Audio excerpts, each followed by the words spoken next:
There is a moment in every story about Batman that most people skip over. Not because it isn't important, not because it isn't dramatic, but because it is uncomfortable in a way that superhero stories are not supposed to be uncomfortable. It is the moment when Batman loses. Not loses a fight, not gets outwitted by a clever villain, not gets tangled in a skein that takes an extra act to unravel. Not the kind of losing that is really just a delay before the inevitable victory. The real kind of losing. The kind that changes things.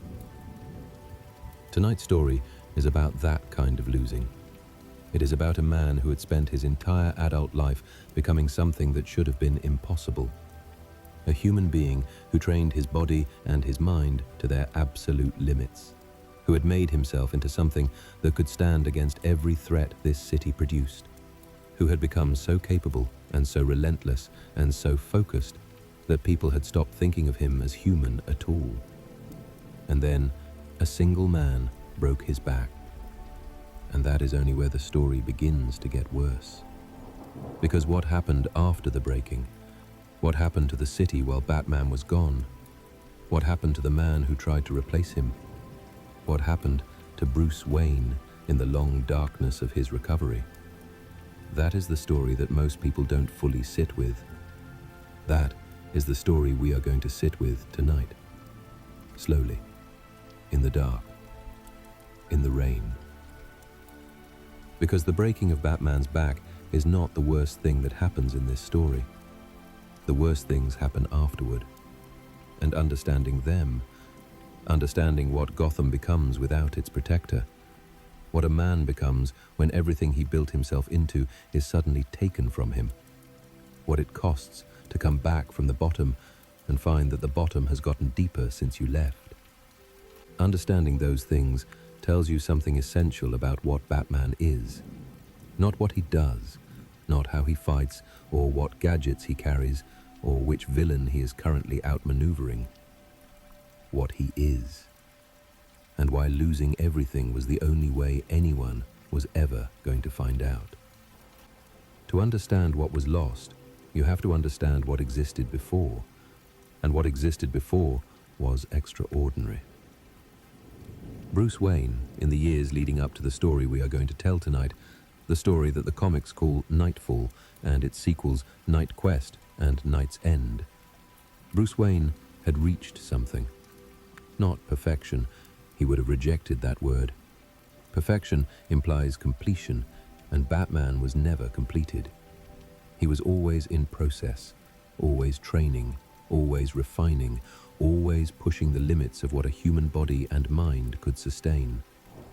But in the years before Bane arrived in Gotham, Bruce Wayne had reached a peak. His body was at the highest point of conditioning it had ever achieved. His mind, the detective's mind, the strategist's mind, the mind that could hold the entire topology of Gotham's criminal landscape and track 17 simultaneous investigations without losing a thread, was sharper than it had ever been. He had been doing this for years, long enough that the early fumbles, the early nights when the plan fell apart and survival was not guaranteed, had been compressed into instinct. Long enough that the knowledge had moved from his conscious mind into his bones. Long enough that Batman was not something he did anymore, it was something he was. And this, precisely this, was also the problem. Because a man who has spent enough time becoming something tends to forget that the becoming is never finished, tends to start treating the peak as a plateau, tends to stop asking the question that kept him alive in the early years. Not, am I good enough, but am I ready for what I don't know is coming? Batman had stopped asking that question. Not consciously, not deliberately. He was still training, still preparing, still layering contingency on contingency, still maintaining the obsessive vigilance that had always defined him. But underneath all of it, underneath the training and the planning and the relentless competence, something had calcified. A certainty. The certainty that he knew Gotham, that he had mapped it fully, had catalogued its threats, had understood its patterns to a degree that nothing could meaningfully surprise him anymore. He had been right about this for so long that he had stopped checking whether it was still true. And then someone came to Gotham who had specifically, methodically, deliberately studied Bruce Wayne's certainty and had built a plan to use it against him. His name was Bane, and he arrived in Gotham with patience and intelligence and a plan so cold and so thorough that it deserves to be understood completely before we get to the night it was executed. Because Bane did not simply break Batman's back. He spent months making sure that when he did, there would be nothing left to catch him. Bane is often misunderstood. In the popular imagination, in the versions of him that appear in movies and cartoons and the casual shorthand of Batman conversations, he is reduced to the muscle, the physical threat, the villain who succeeded where others failed simply by being stronger. This is wrong. Bane is one of the most intelligent adversaries Batman has ever faced. He is a polymath who educated himself in prison, in the Peña Duro prison, where he was born and where he spent his childhood and young adulthood, where he read everything he could obtain and trained his mind alongside his body with the same systematic ferocity he applied to both. He is a strategist who studied Batman the way a general studies an opposing general before a campaign. Not just his fighting style, not just his gadgets and his methods, his psychology, his patterns, his specific relationship with exhaustion and with limits. Bane understood something about Batman that Batman had stopped being able to see in himself. He understood that Batman's greatest strength, his relentlessness, his refusal to stop, his willingness to keep going long past the point where any reasonable person would rest, was also a vulnerability. A body in continuous operation accumulates damage. A mind under continuous stress accumulates errors. A person who never fully rests, who never allows the recovery that sustainable performance requires, is a person who is slowly, imperceptibly, becoming less than they were. Batman's relentlessness was, over time, making him weaker. And Bane knew this. So Bane's plan was not to find the strongest version of Batman and fight him. His plan was to find the weakest version of Batman and fight him then. To arrange conditions that would produce the weakest version. To be patient enough to wait for those conditions while actively accelerating them. The method he chose was elegant in its cruelty. He opened Arkham Asylum. Not dramatically, not in a single explosive event, though there was explosion involved. He arranged a mass breakout.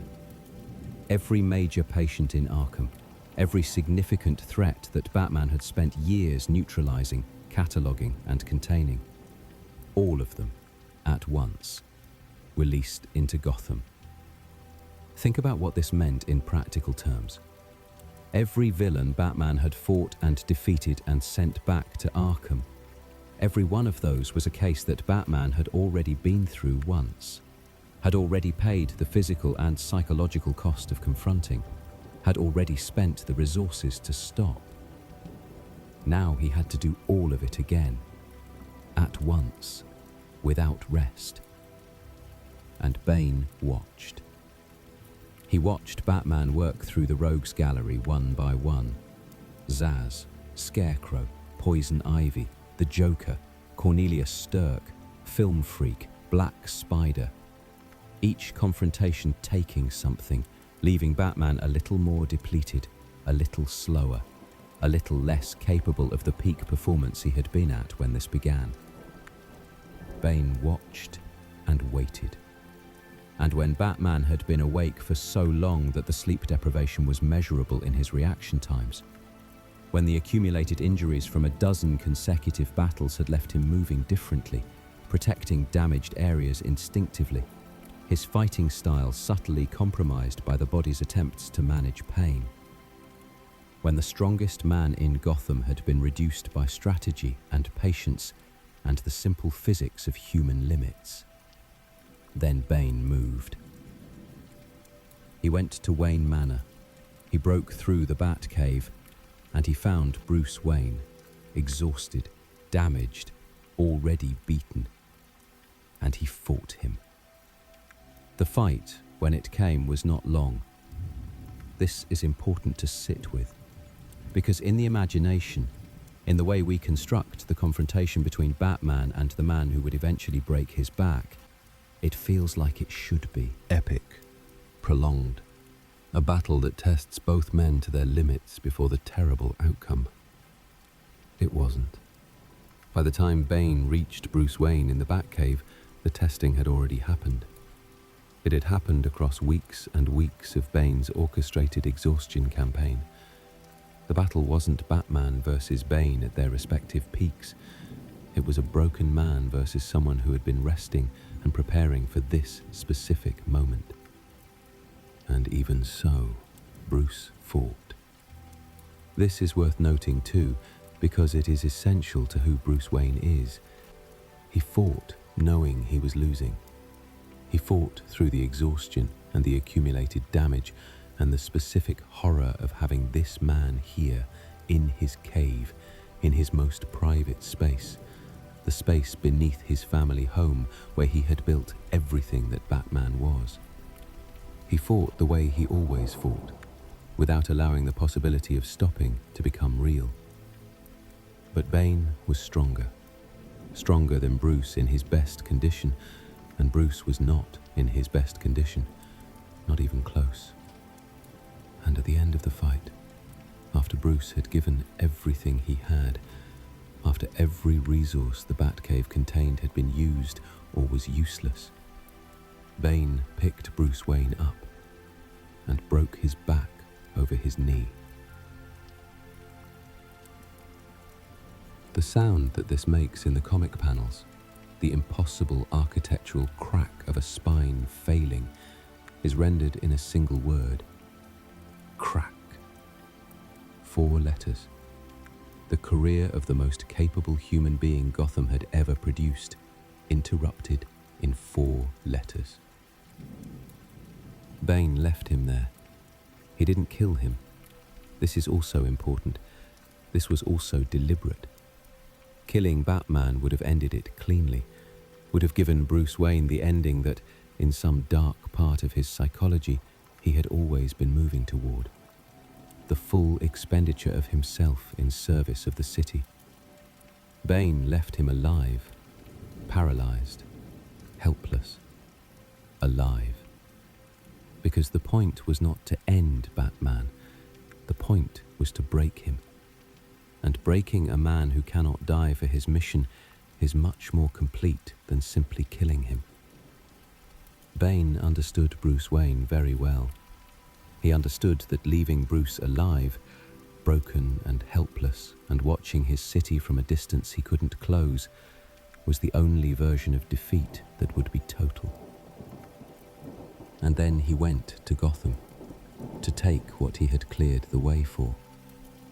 Gotham without Batman is a specific thing, not simply Gotham with a crime problem, not simply Gotham returning to a default state that Batman had temporarily improved. Gotham without Batman is Gotham unmoored. The city's criminal ecosystem had organized itself over the years of Batman's presence around his existence, not in the way that criminals had given up or been frightened into compliance, but in the more subtle way that any persistent environmental pressure shapes the organisms that live within it. The criminals of Gotham had learned to operate in the presence of Batman. They had adapted their methods, their timing, their organizational structures to account for the specific threat that he represented. His presence had shaped them, and his sudden, absolute absence reshaped them again. But not back to what they had been before him. You cannot undo adaptation that completely. What they became was something new, something calibrated to a Gotham that had been shaped by Batman and then suddenly stripped of him. Something that knew the shape of the space where Batman had been and filled it. Bane moved through this Gotham like a man who had studied the blueprints, which he had. He consolidated the criminal operations that had been fragmented by years of Batman's disruption. He organized, he directed, he established himself at the center of Gotham's underworld with the same systematic intelligence he had applied to destroying Batman. He did not do this with fear alone, though fear was part of it, and his physical presence generated plenty of it.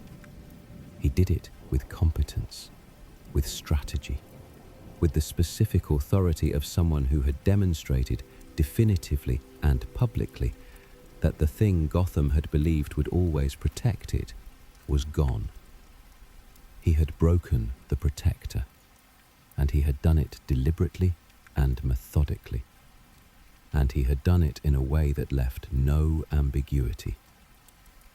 Gotham, which had spent years learning to trust that something was watching over it, imperfectly, violently, on its own terms, but watching, suddenly understood that the Watcher was gone.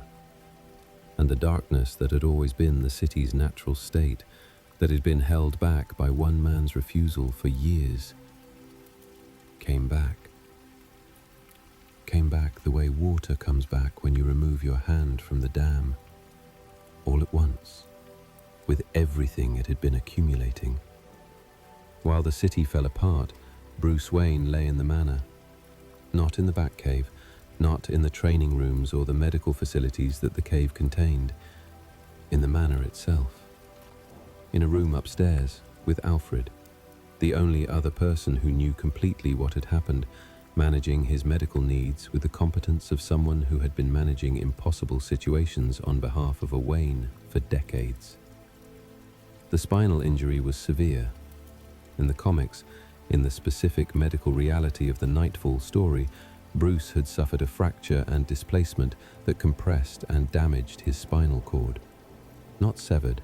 The cord was not severed, which is why eventual recovery was possible, but damaged badly enough to produce paralysis, the inability to feel his legs, the inability to move them. For a man who had spent his entire adult life in almost absolute mastery of his body, who had trained every muscle, every reflex, every physical response until the body was as much a tool of his will as any device in the cave, this was a specific kind of horror. Not just the paralysis itself, though the paralysis was devastating. The removal of agency. The sudden translation from a person who could move through Gotham's rooftops with preternatural speed and precision to a person who could not get out of bed without help. Alfred managed this with a grace that is one of the least celebrated aspects of the entire story, because Alfred Pennyworth, in these months, was doing something that almost no one else could have done. He was caring for a man who did not want to be cared for, who had built his entire identity on not needing care, who had converted his orphan's grief and his orphan's helplessness into a decades-long project of never being helpless again. And now, he was helpless.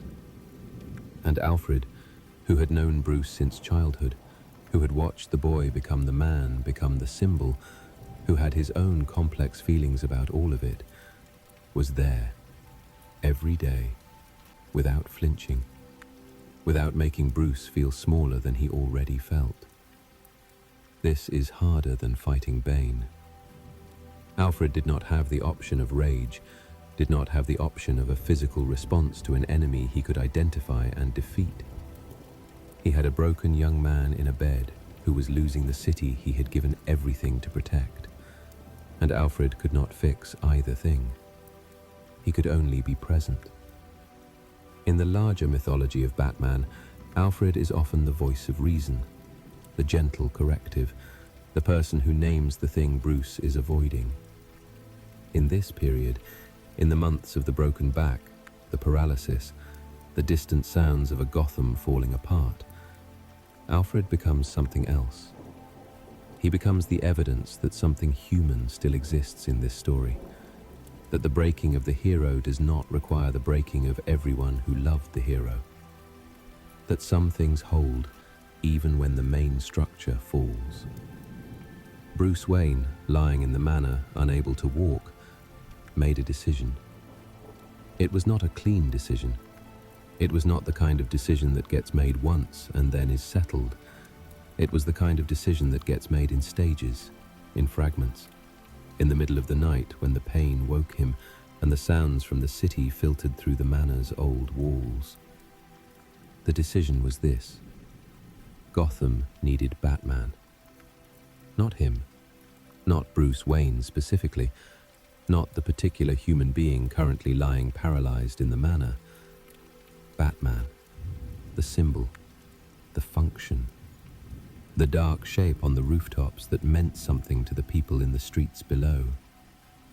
If Bruce Wayne could not be Batman, and he could not yet, perhaps not ever, the doctor's prognoses were not optimistic about the timeline or the completeness of any recovery, then someone else had to be.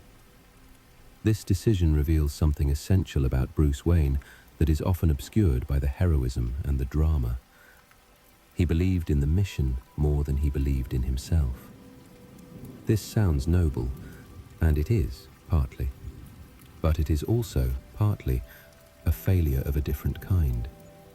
A failure to recognize that he, specifically, was irreplaceable. That the thing that made Batman work was not the symbol, but the person inside it. The particular intelligence, the particular instinct, the particular relationship with Gotham's darkness that Bruce Wayne had developed over a lifetime. You cannot simply hand that to someone else. He knew this, somewhere. But he was in a bed, and the city was burning, and the pain was constant, and the helplessness was unbearable. And so he chose a successor. His name was Jean-Paul Valley. He was also known as Azrael.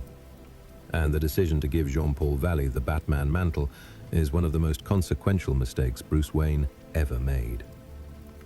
Jean-Paul Valley had been trained since birth to be a weapon, not in the way that Bruce Wayne had trained himself, not through choice and grief and the long autonomous process of building capability from scratch. Jean-Paul had been conditioned. By the Sacred Order of Saint-Dumas, a secret religious organization that had maintained its own line of warrior assassins for centuries. The conditioning went deep, deeper than conscious memory, deeper than waking thought. It was woven into his neurology through a process the Order called the system. The system was psychological programming sophisticated enough to produce a specific kind of human being on demand. Lethal, fearless, absolutely committed to whatever mission it identified as sacred, able to access states of dissociated violence that most people's psychology will not allow. Jean-Paul Valley, when Bruce Wayne approached him to take the mantle, was a man in recovery from the system.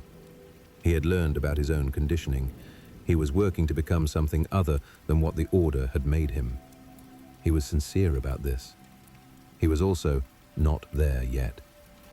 And Bruce Wayne, exhausted, in pain, watching his city deteriorate, making decisions from a bed when he should have been making them from the cave, did not adequately assess this. He saw Jean-Paul's physical capability. He saw the sincerity. He saw a person who wanted to be a hero rather than a weapon, and he believed that wanting it was close enough to being it. It wasn't. Jean-Paul Valley put on the costume and became Batman. And he was, in the beginning, effective. Effective in the way that anything that hits hard enough is effective. He disrupted Bane's operations. He created fear in the criminal organizations that Bane had consolidated. He moved through Gotham with a ferocity that the city's underworld wasn't prepared for. But he was not Batman. He was something that wore Batman's clothes and operated under Batman's name, but was, underneath both of those things, the weapon the Order of Saint-Dumas had made him.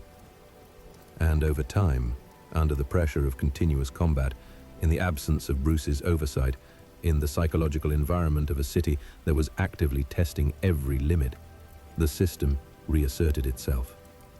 Not all at once, gradually, the way old programming resurfaces in anyone under sufficient stress. Slowly at first, then faster, the old patterns becoming more available, more automatic, less questioned. Jean-Paul started modifying the costume. This is where it becomes visible in the story.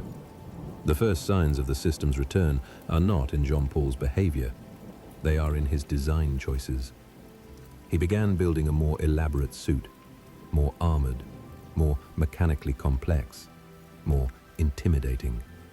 The modifications kept coming, each one moving the costume further from what Bruce had designed and closer to something that looked like a weapon designed by someone who thought primarily in terms of violence. The modifications to the costume are modifications to the philosophy. Bruce's Batman was designed to be human, to appear superhuman, but to operate within human limits, because those limits were part of the point. Batman worked within constraints. He did not kill. He did not use more force than necessary. He maintained, with extreme effort, a code that made him different from the criminals he fought. Jean-Paul's Batman had no use for those constraints. The system was not built around restraint. It was built around completion. Whatever the mission required, you completed it. Whatever the enemy required to be stopped, you used. The calculus was simple, and it was not the calculus that Bruce Wayne had built. Batman on. And then came the moment that made it undeniable. There is a villain in the Knightfall story named Abattoir. He is not one of Batman's major rogues. He is a killer, a specific kind of killer, one who targets members of his own family, driven by a psychosis that the comics render in characteristically dark detail. Abattoir is not the point of this part of the story. What Abattoir is holding is the point. A hostage, a person, Graham Etchison, who was still alive when Jean-Paul Valley, as Batman, confronted Abattoir, who could have been saved, whose survival required one decision from the man wearing the Batman costume. Jean-Paul Valley let Abattoir die. He had Abattoir in a position where he could have saved him, where the old Batman, Bruce's Batman, would have found the way to pull him back, to prevent the death, to honor the absolute rule that no one dies if Batman can stop it. Jean-Paul let him fall. And Graham Etchison, the hostage, the person Abattoir had imprisoned somewhere, the person whose location died with Abattoir, died too. Never found. Died because Jean-Paul Valley let the person who knew where he was fall when he could have stopped it. This is the line. Not the violence. Jean-Paul had been violent throughout his tenure, more violent than Bruce's Batman, but violence is part of the job in this city. The line is the death. The allowing of death when death could have been prevented. The decision, even if it wasn't fully conscious, to let someone die because the alternative required more from Jean-Paul than the system had been built to give. Bruce Wayne, recovering in the manor, heard about this and understood in that moment what he had done. Not what Jean-Paul had done, what Bruce had done. By choosing a successor without adequately preparing him, by believing that the costume and the mission could be handed over without the philosophy that made both of them what they were, by treating Batman as a function that could be outsourced, rather than an identity that had been built specifically and irreplaceably by one specific person. He had given the city a weapon wearing his symbol, and a weapon that wears the symbol of something it isn't is more dangerous than the original threat, because it teaches the city that the symbol means something it doesn't mean, that Batman is capable of letting someone die, that the line Bruce had held at enormous cost for all the years of his career, that line was negotiable. It wasn't. It had never been. And Bruce Wayne, lying in his bed, understanding what had happened in his city while he was away, started getting up. The recovery is the part of the story that is most easily summarized and most difficult to actually understand. In the comics, the medical reality of Bruce's recovery involves a healer named Dr. Chandra Kinsolving and a mystic named Preston Payne, and a series of events that restore Bruce's spinal function through means that are, in the logic of the comics, miraculous.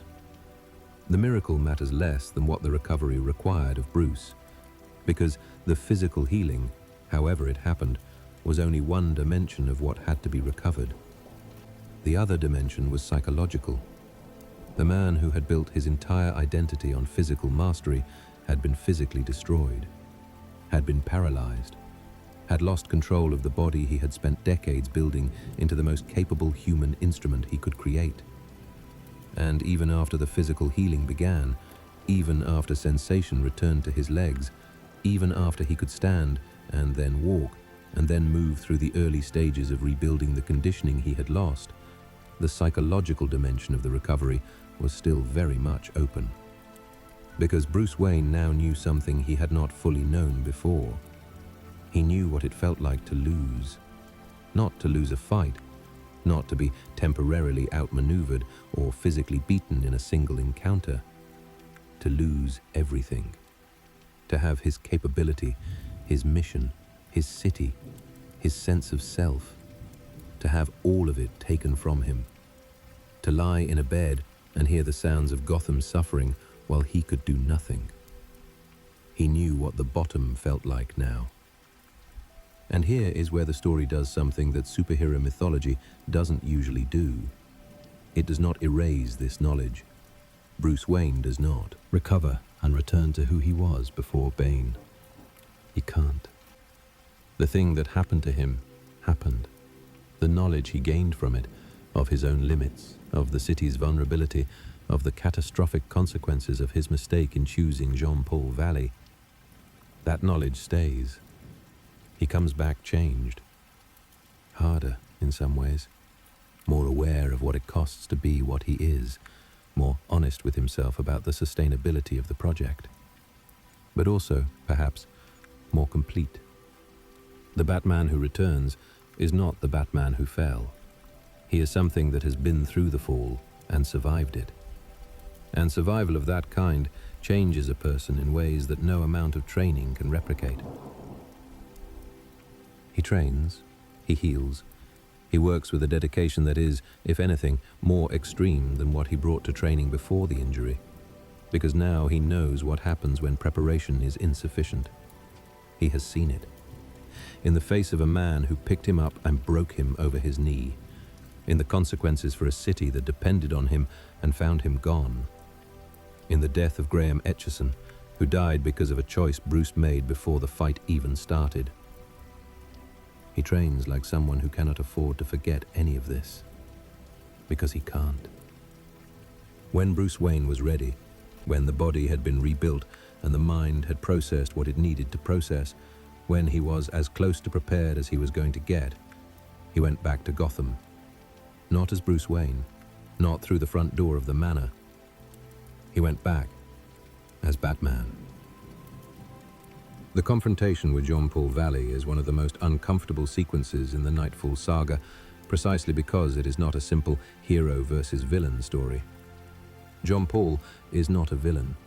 He is a victim of the Order's conditioning, of Bruce's misjudgment, of the impossible situation he was placed in without adequate preparation or support. He is also genuinely dangerous. The system has reasserted itself enough that Jean-Paul, in the costume he has now built to match his own psychology rather than Bruce's, is no longer recognizably Batman. He is something else. Something that has the surface of Batman, but the interior of Azrael. The weapon. Bruce approaches this confrontation differently than he approaches most things. He does not simply overpower Jean-Paul. Jean-Paul is, in the mechanically enhanced costume he has built, physically formidable in ways that direct force cannot simply overcome. Bruce uses the environment, uses strategy, uses the specific understanding of Jean-Paul's psychology, of the system's vulnerabilities, of the conditioning's limits that he has developed during the recovery period while thinking about what went wrong. He removes the technological advantages of Jean-Paul's suit. He creates situations where the system's programming works against Jean-Paul rather than for him. And he does something else. He talks to Jean-Paul. Not in the way that you talk to someone you're trying to subdue, but in the way that you talk to someone you failed, who you owe something, honestly. Bruce Wayne, who does not easily acknowledge failure, who has built a psychology around the conversion of failure into preparation, who processes loss through training rather than speech, tells Jean-Paul Valley the truth, that he made a mistake, that he should not have given Jean-Paul this without being there to guide him through it, that the death of Graham Etchison is not only Jean-Paul's weight to carry. Jean-Paul Valley, somewhere underneath the system, hears this. The system doesn't know what to do with honesty. It was built for mission completion, for combat assessment, for the calculus of threat and response. It was not built for a person taking responsibility for the harm they caused. That gap in the programming is where Bruce reaches him.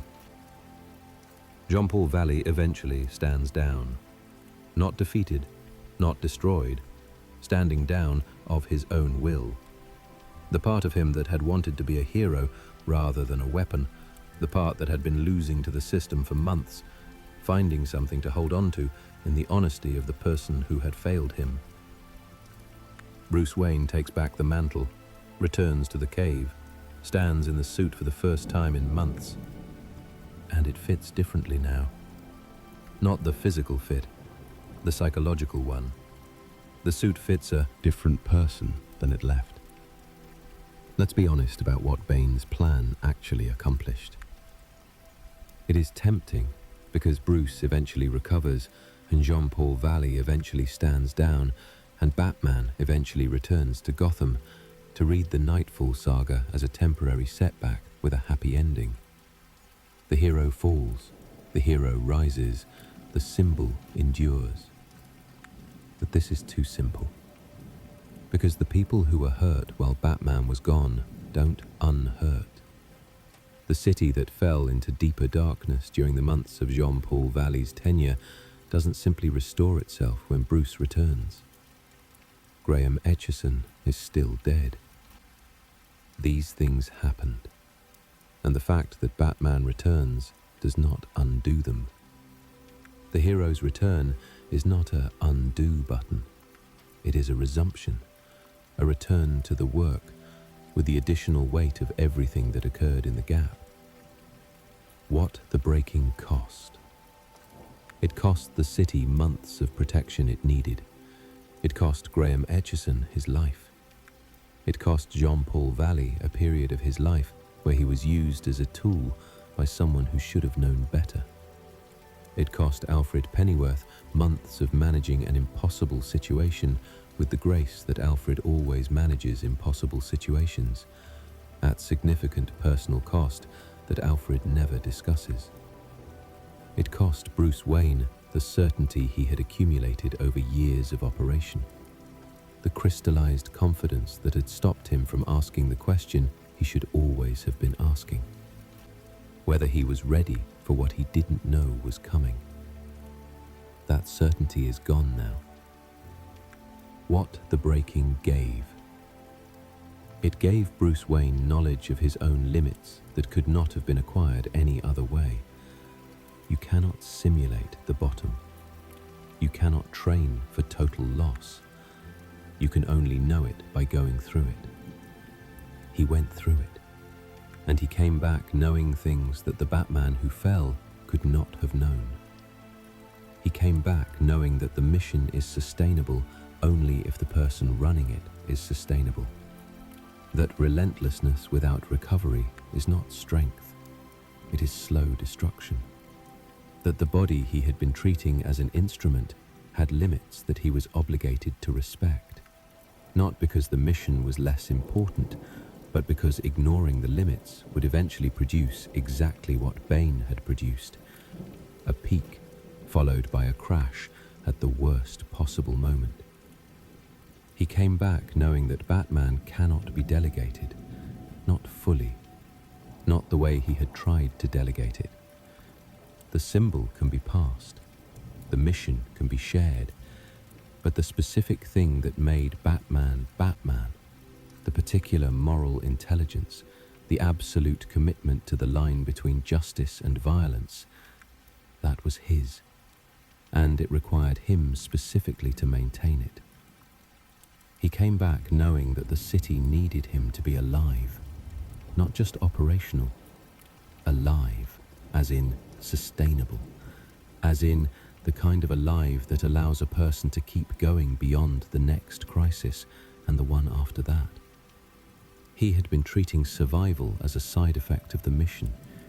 He came back treating it as a component of it. This is a small shift in philosophy. The consequences of it stretch for decades. We should spend more time with Bane, because Bane, in the way he is usually discussed in Batman stories, is the villain who broke the bat. He is the physical fact of the back-breaking. He is the proof of concept that a human being, however trained, has a spine that can be broken. But Bane is also a person, and his story before Gotham is one of the darkest origin stories in the Batman Rogues Gallery, which is saying something given the competition. He was born in Peña Duro, a fictional prison in a fictional Caribbean nation, but the conditions the comics describe are not fictional in their human reality. A prison so brutal that children were born inside it and grew up within its walls. Bane was born there because of a legal absurdity. His father had fled the country before serving his sentence, and the nation's law held that the debt would be paid by the father's son if the father could not be found. The father could not be found. So Bane went to prison for crimes he did not commit as an infant before he could speak. He grew up in Peña Duro.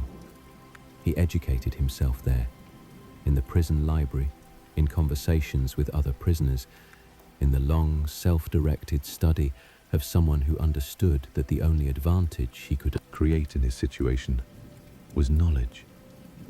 He trained his body in the prison yard, building the physical capability that would eventually be enhanced by venom. He survived things in that prison that the comics gesture at but don't fully describe, because the full description would be too dark for the page. By the time he left Peña Duro, by the time he had survived the venom enhancement and escaped and made the decision to go to Gotham and break the bat, he was not a man who had chosen darkness. He was a man who had been born into it, who had never been offered an alternative, whose entire reality had been the prison, the violence, the survival calculus of someone who grew up in a place designed to produce exactly the person he became. This doesn't make what he did to Bruce Wayne acceptable. Bruce Wayne, lying paralyzed in the manor, was not responsible for Peña Duro. The people of Gotham, who suffered under Bane's criminal consolidation, were not responsible for the conditions that produced Bane. But it means that Bane is not simply a monster. He is a product of a system, of a set of conditions, of a cruelty visited on him before he had any capacity to resist or respond to it. He is what happens when someone is made to suffer for long enough without any alternative available to them except to become the thing that can end the suffering. He is, in his own dark mirror way, not so different from the boy in the alley, the boy who watched his parents die and had no alternative available to him except to become something that could face the darkness that took them. The difference is what they built from the same raw material. Bruce Wayne built a refusal. Bane built a weapon. And the refusal and the weapon met in a cave beneath a manor on a hill in Gotham. And for one night, the weapon was stronger. But only for one night. Every significant event in Gotham's history teaches the city something. Not a lesson that the city consciously absorbs, not something that gets processed through official channels or changes policy, or produces meaningful reform. Gotham's institutions are not built for learning, for the reasons we discussed in our last conversation. The corruption runs too deep, the founding structures are too well maintained. But the people of Gotham learn. The street-level people, the ones who live in the Narrows and the East End and the neighborhoods that don't get mentioned in the tourism materials. The ones who had been watching Batman from below, not with the hero worship of casual observation, but with the specific, practical attention of people for whom the presence or absence of a protector has real, immediate consequences. Those people watched Batman fall, and they watched what happened to the city when he was gone. And they watched Azrael, watched this new Batman who hit harder and showed less restraint and crossed lines that the original had never crossed.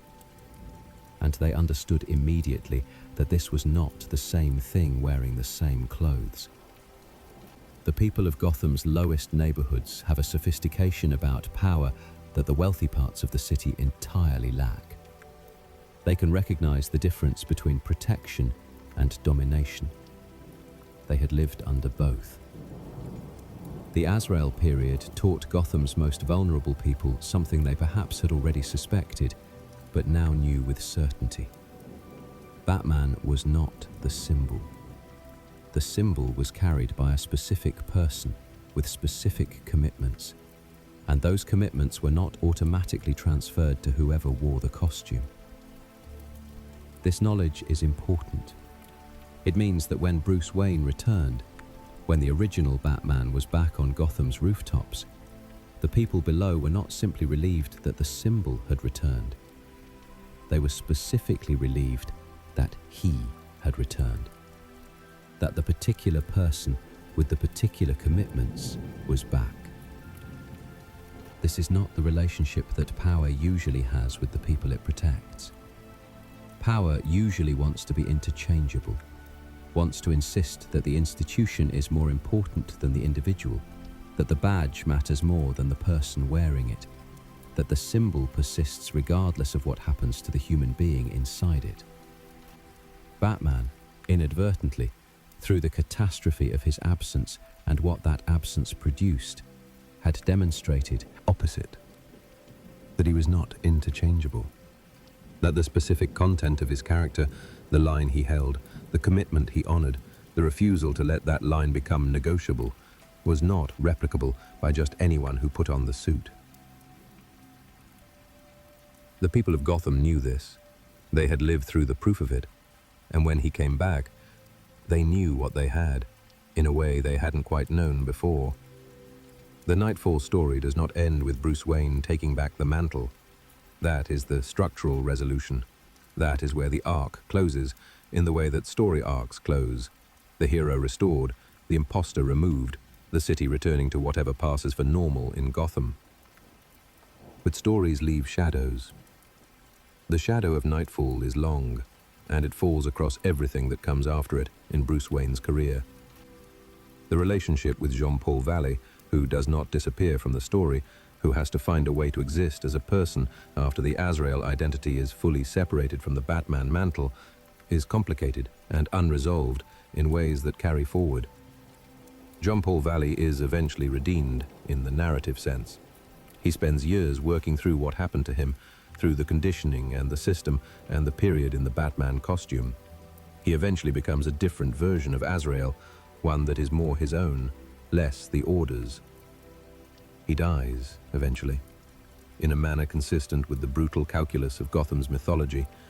But before he dies, he and Bruce Wayne reach something. Not quite forgiveness. That word implies a cleaner resolution than what exists between them. Something more like mutual recognition of the costs they each paid, of the ways their decisions intersected and produced consequences neither of them fully chose. The shadow falls on Bruce's relationship with his own limits. After Knightfall, Bruce Wayne is different about rest, different about the sustainability of his operation. He doesn't become reasonable in any conventional sense. He is still Batman, still operating at extremes that no normal human being could sustain. But the extremes have edges now, acknowledgements that the body and mind have needs that the mission cannot entirely override. He is less likely to run himself into the kind of depletion that Bane spent months cultivating.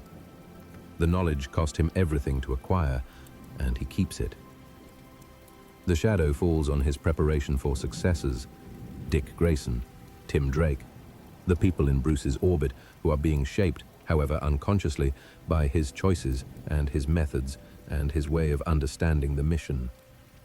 After Knightfall, Bruce Wayne is more aware of what he is doing when he brings someone close to this work, more aware of the difference between preparing someone to carry the symbol and preparing someone to embody the philosophy. The philosophy is the non-negotiable part. The rest is training. And the shadow falls, most persistently, on Bruce's understanding of Gotham itself. The city that needed him enough that his absence produced catastrophe. The city that was dark enough that 2 months without its protector allowed darkness to reassert itself with frightening speed. This tells him something. It tells him that the darkness is not something he has been gradually eliminating. It is something he has been holding back, daily, nightly, through continuous effort, continuous presence, continuous refusal. The moment the refusal stops, the darkness comes back. He knew this before, but he knew it the way you know things before you have felt them. Now he knows it the way you know things after. And there is no going back from that kind of knowing. He goes out anyway, every night. He always does. There is a concept in structural engineering called load distribution. When a structure is well designed, the weight it carries is distributed across multiple points rather than concentrated at a single one. This makes the structure more resilient. If one load-bearing element fails, the others absorb the additional weight and the structure continues to stand. When a structure is poorly designed, or when an existing structure is damaged in a way that changes how weight moves through it, you can end up with load concentration. Too much weight on too few points, which creates the conditions for failure. Not immediate collapse necessarily, but a progressive deterioration as the overloaded elements begin to fail. Bruce Wayne's psychology in the years before Bane had a load concentration problem. He was carrying too much at too few points. The mission, the grief that generated the mission, the specific quality of his guilt, the sense that every failure to protect someone was a repetition of the failure in the alley, was a failure to protect his parents again. These were enormous weights concentrated in a small number of psychological load-bearing elements.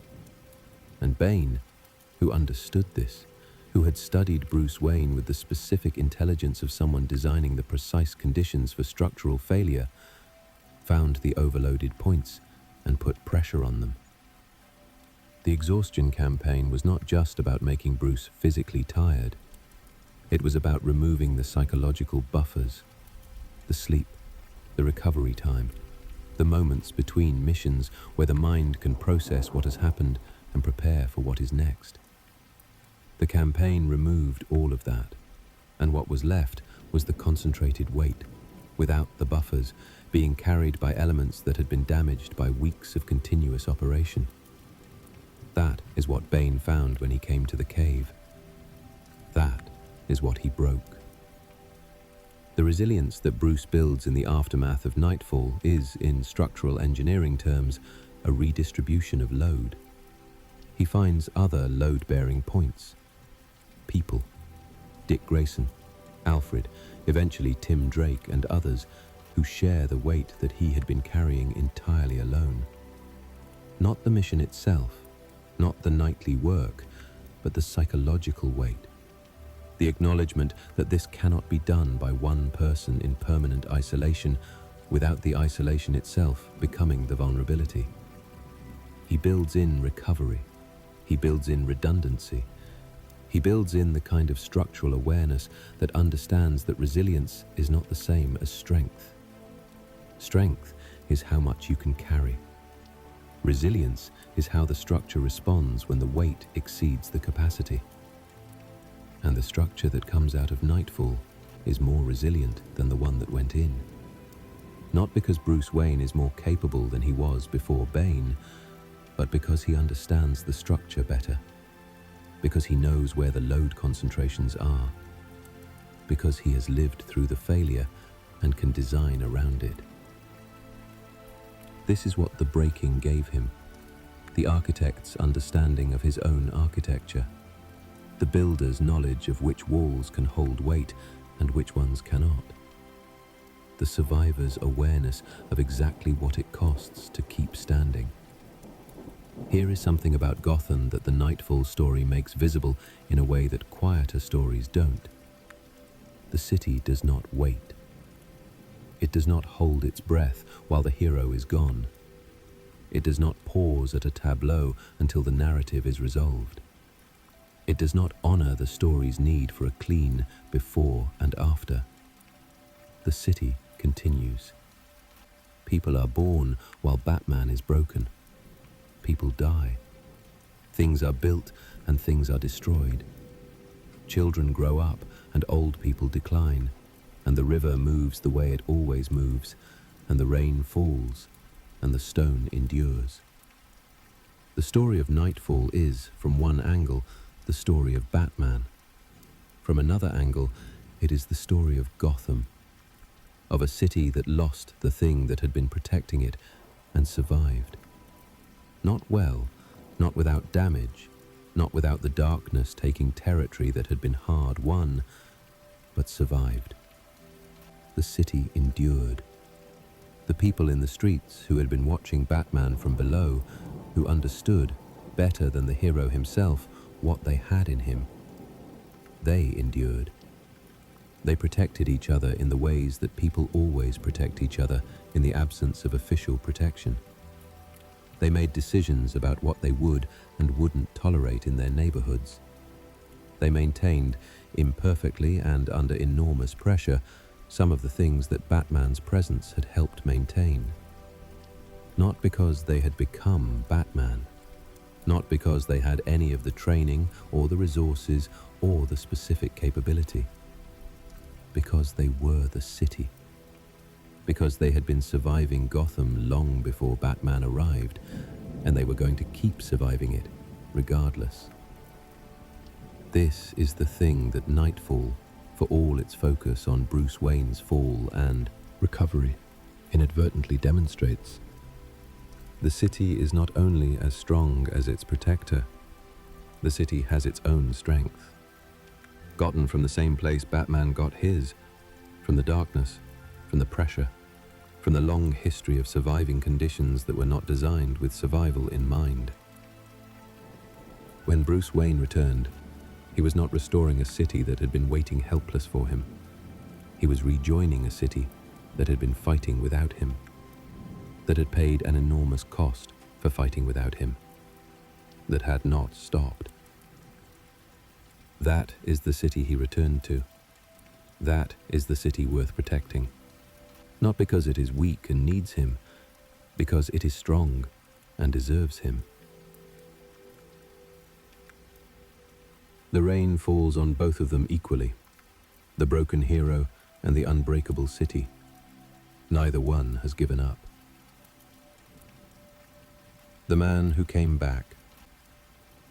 There is a version of Bruce Wayne that exists after Knightfall, after the breaking and the paralysis and the long recovery and the catastrophe of Jean-Paul Valley and the taking back of the mantle.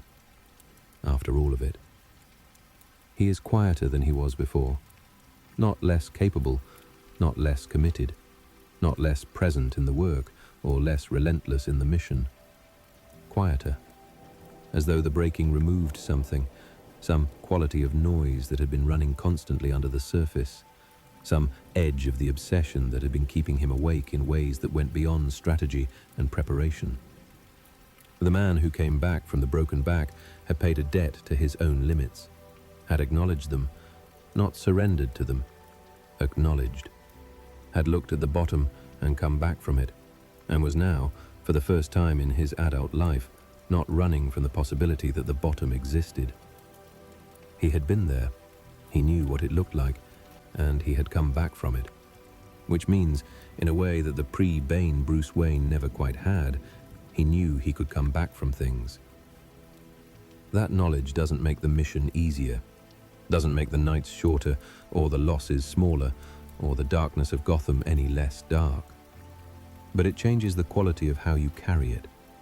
You carry it differently when you know you survived the worst version of it, when you know that the worst thing that could happen, happened, and you are still here, and the city is still here, and the work is still worth doing. Bruce Wayne puts on the suit. He has put it on thousands of times, before Bane, after Bane, every night in the years between those nights and these. Each time is the same in its form, each time is different in what it means. Tonight, in the specific tonight of this story, this point in the long arc of who Bruce Wayne is, it means something particular. It means, I know what this costs.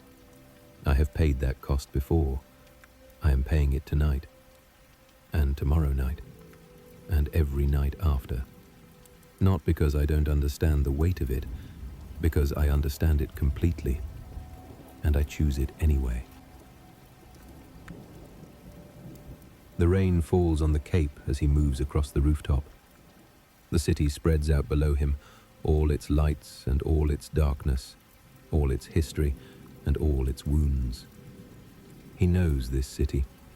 He knows it the way you know something after it has broken you and you have come back from the breaking.